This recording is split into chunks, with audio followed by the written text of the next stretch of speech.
Welcome to the show. में हूं doctor Malik, आपका मेज़बान इस शो में, जो कि पेश किया जाता है आपके अपने चैनल नूर टीवी पर हर सैटरडे की सपहर 5 बजे से लेकर 6 बजे तक।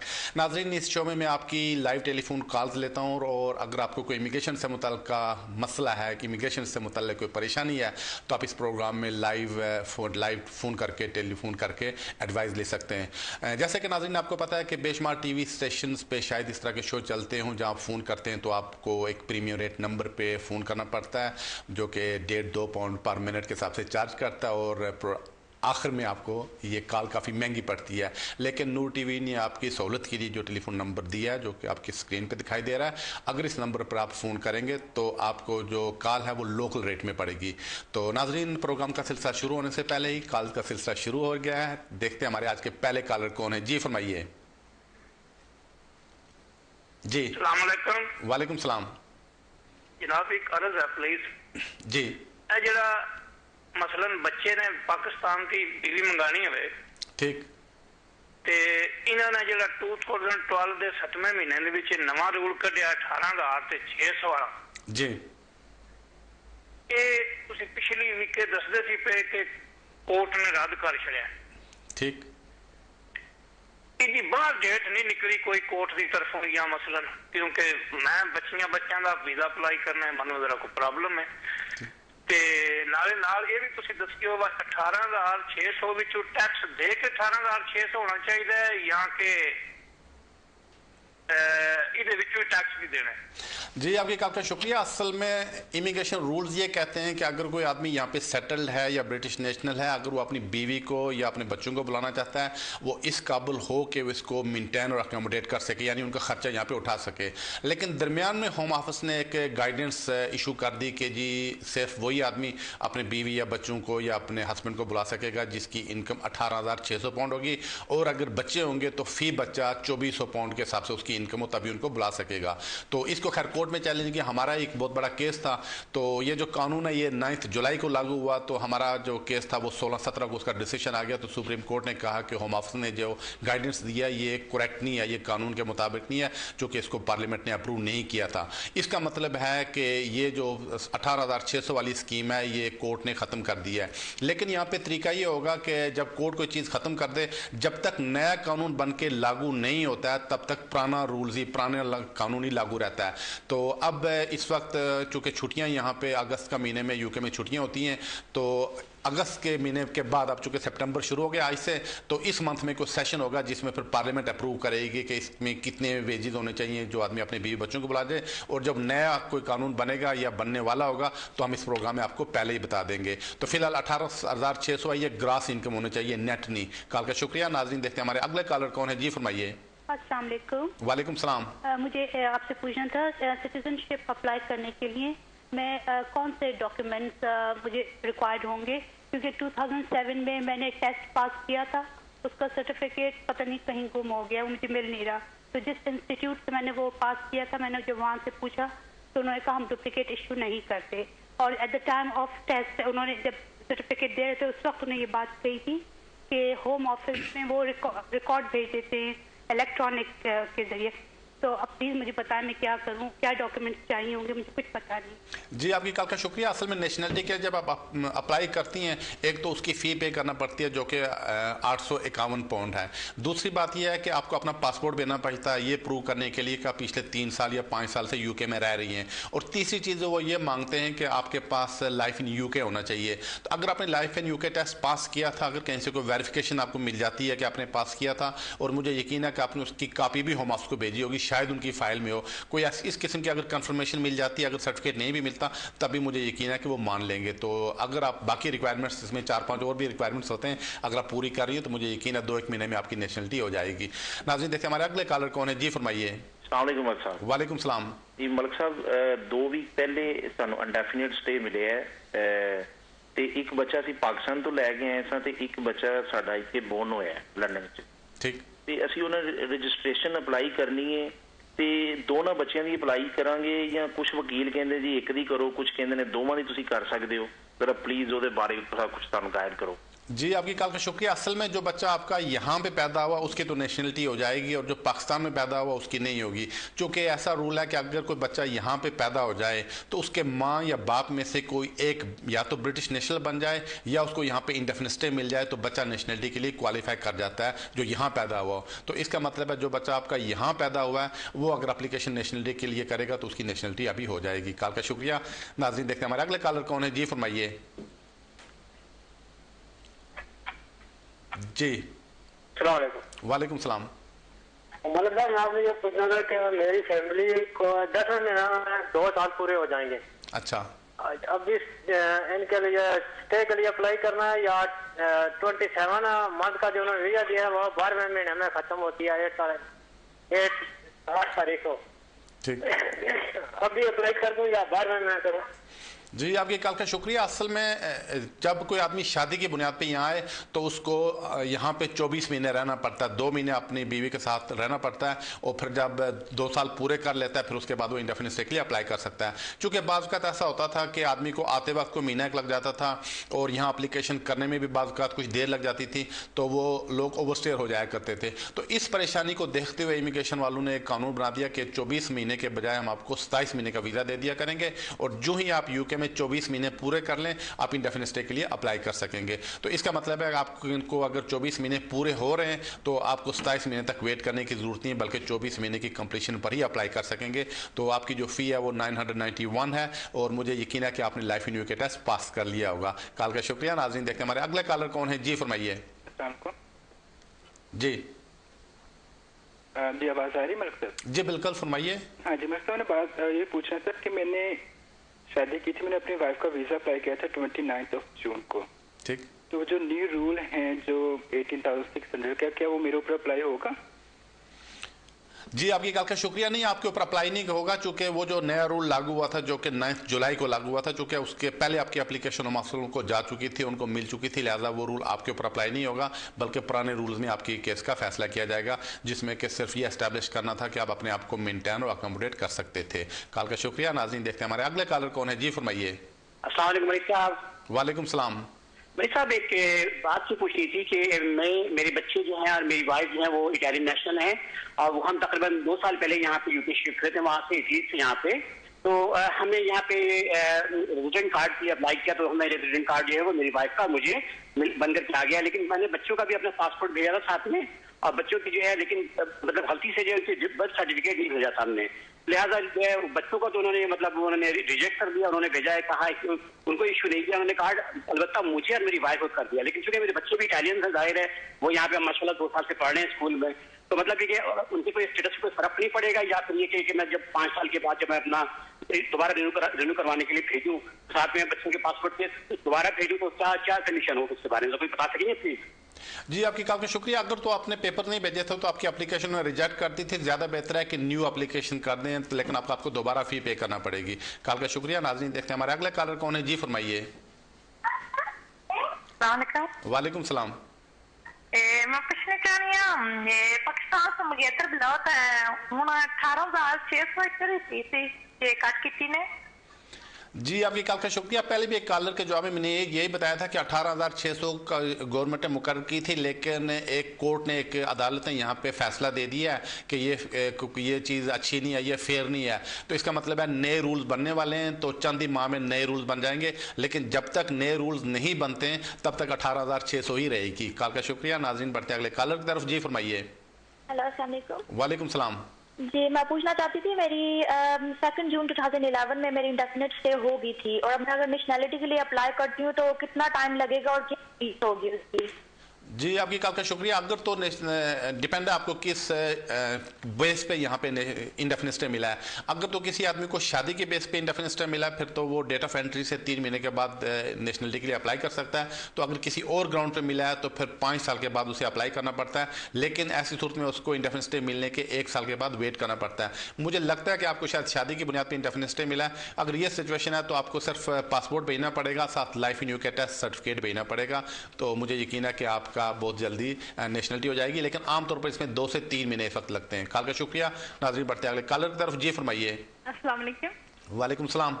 अच्छा अच्छा, मुझे आपसे इन्फॉर्मेशन चाहिए थी कि मेरा बच्चा 5 साल का पाकिस्तान में है, तो उसका मैंने वीज़ा अप्लाई किया हुआ है 2 मई पाकिस्तान में। तो अभी उन्होंने कुछ भी बता नहीं रहे, तो कब तक आप बता दें कि जो 9 जुलाई से उन्होंने कानून लागू किया वो भी उस पर तो नहीं 6 मंथ में आ जाएगा कि उसका 6 मंथ के बाद बताएंगे, या कि 4 माह हो गए कल, यानी कि कल 2 तारीख को 4 माह हो जाने हैं, तो क्या वो मुझे बता सकते हैं या कि मुझे खुद पता करना पड़ेगा?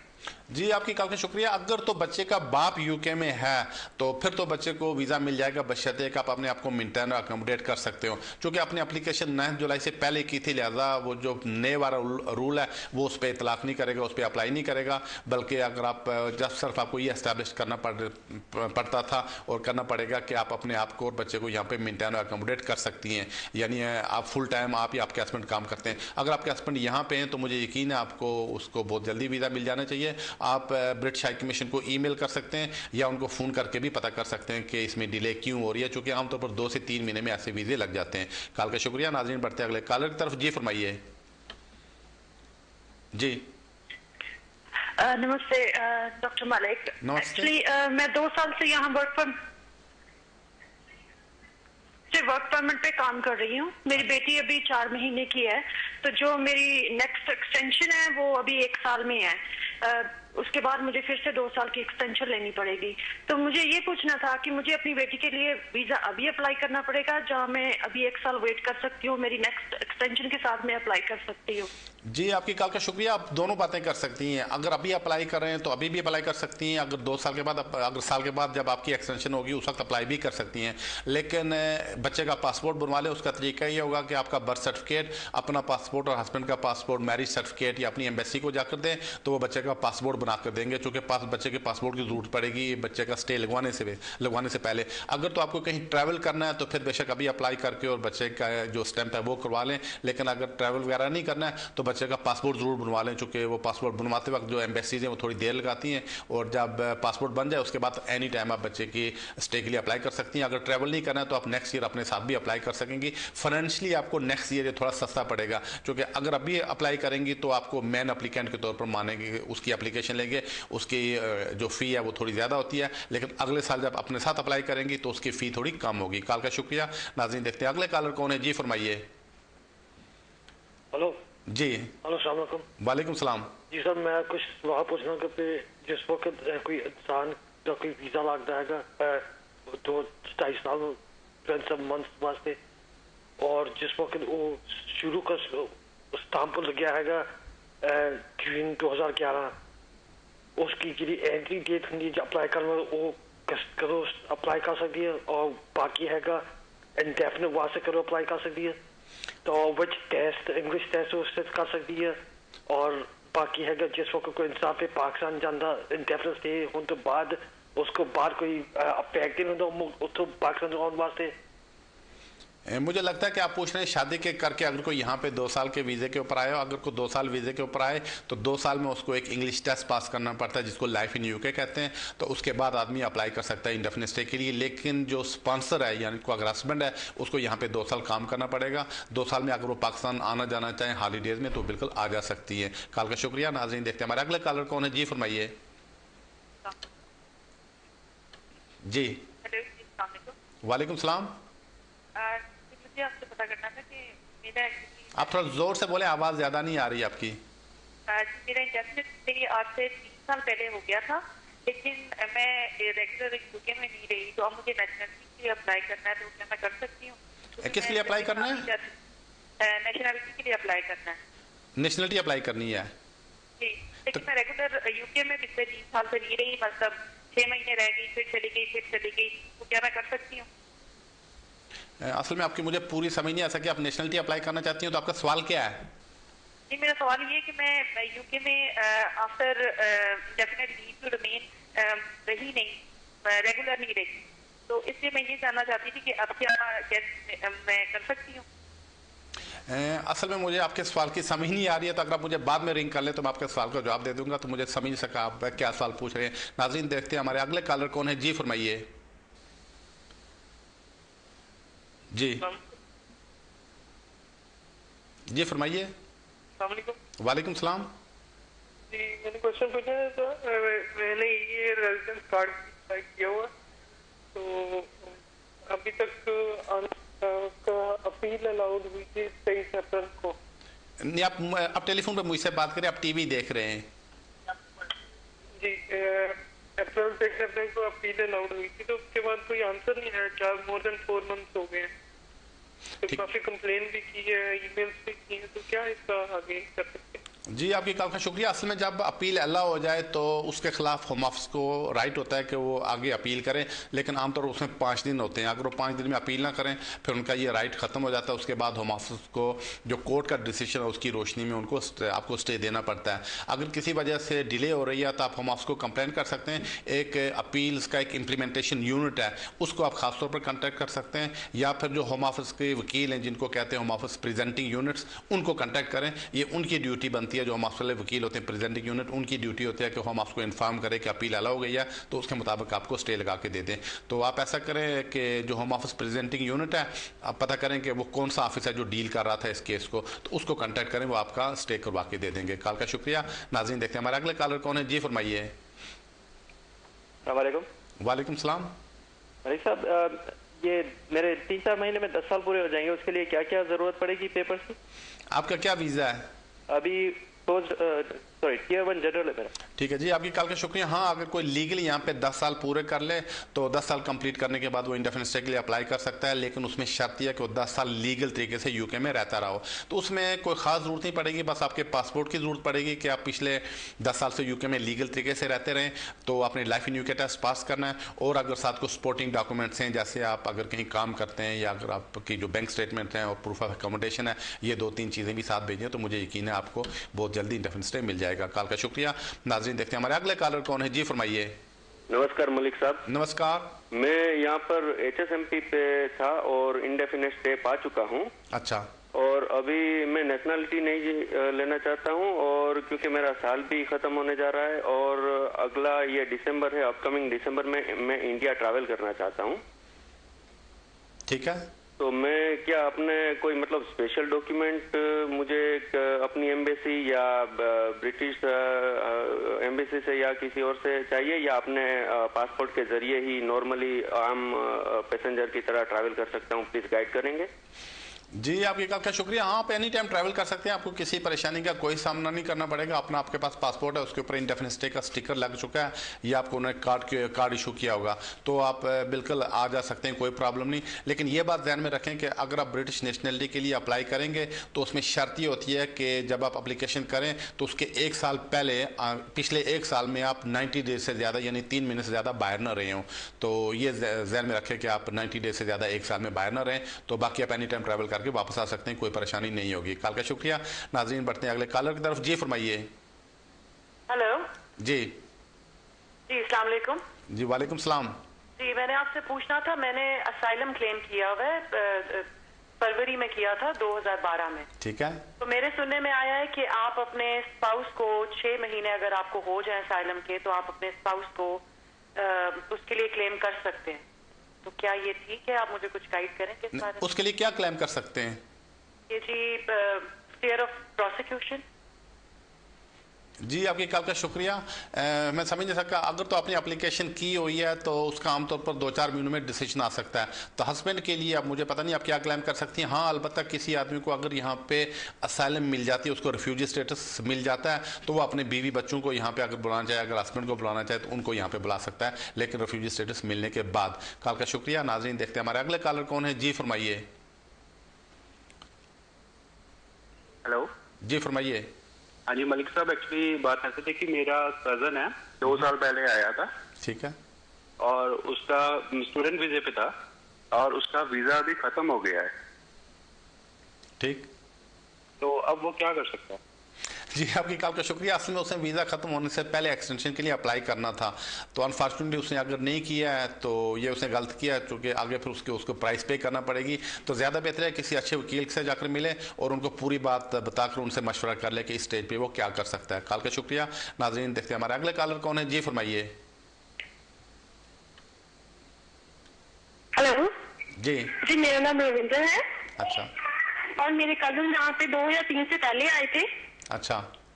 तो मैं ये जानना चाहती हूँ कि उस टाइम 2003 में जो रूल निकाले गए थे कि फिंगर्स जिनके हुए हैं वो यहाँ पे असाइलम के लिए अप्लाई कर सकती हैं, ठीक। तो उन्होंने इस यहाँ पे वकील के पास केस लगाया था अपना, पर अभी तक वकील ने कोई जवाब नहीं दिया। अगर हम उनसे पूछते हैं तो वो एक रेफरेंस नंबर दे देते हैं, तो उसके बारे में हमें कुछ नहीं बता रहे। मैं ये जानना चाहती हूँ कि हमें उसके लिए क्या करना चाहिए। जी, आपकी कॉल का शुक्रिया। अगर तो आपके जो कज़न है उन्होंने 2007 मार्च से पहले असाइलम क्लेम की थी तो उनको फिर यहाँ पे स्टे मिल जाना चाहिए, क्योंकि गवर्नमेंट ने एक स्कीम निकाली है कि वो लोग जिन्होंने मार्च 2007 से पहले अगर कोई एप्लीकेशन की है, कोई एप्लीकेशन असाइलम की थी, तो उन सबको यहाँ पे स्टे मिल रहा है, तो उसको लेगेसी कहते हैं। तो अगर उनकी एप्लीकेशन भी मार्च 7 से पहले की है, जैसे आप कह रही हैं 2003 किया, तो वो इमिग्रेशन वालों को अप्लाई कर दें तो उनको यहाँ पे स्टे मिल जाएगा। तो अगर किसी वजह से उनको पता नहीं चल रहा है या देर हो रही है, अपने वकील के थ्रू भी चिट्ठी लिखवा सकती हैं, MP के थ्रू भी चिट्ठी लिखवा सकती हैं, और ख़ुद भी आप पता कर सकती हैं कि केस में डिले क्यों हो रही है। कॉल का शुक्रिया। नाज़रीन, देखते हैं हमारे अगले कॉलर कौन है। जी फरमाइए। अस्सलाम वालेकुम। वालेकुम सलाम।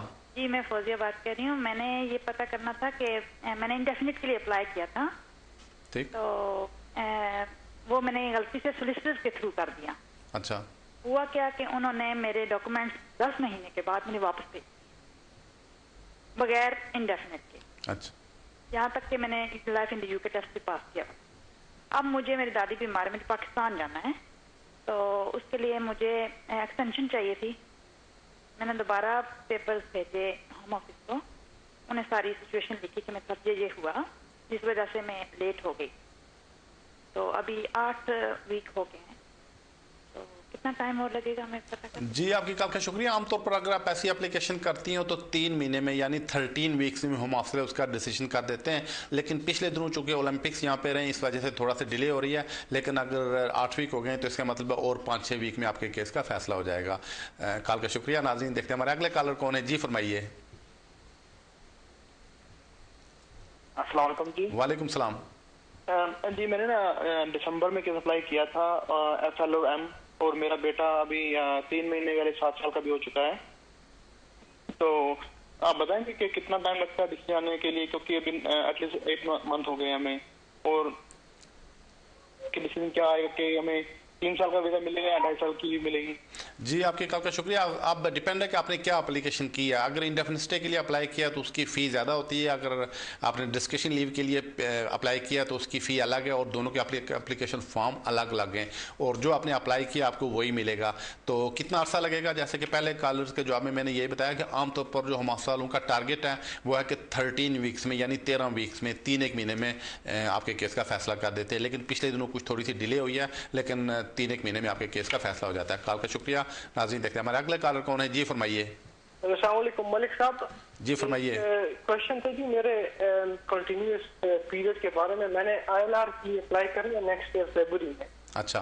सवाल ये कि जी मैं जब इस कंट्री आया था 2008 में, मैंने बेसिकली HSMP प्लस Tier 1 की बेसिस पे अप्लाई करना है। ठीक है। तो मैं विदिन 3 मंथ आया था, लेकिन मेरा ड्यूरेशन शॉर्ट पड़ रहा है कोई 10 दिनों से। तो वो जो 3 मंथ तो इनिशियल कंसेशन है वो मैं अवेल कर सकता हूँ जी?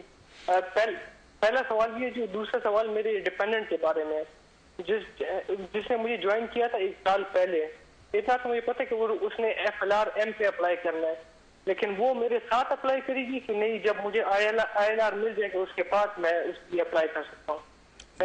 जी, आपकी कॉल का शुक्रिया।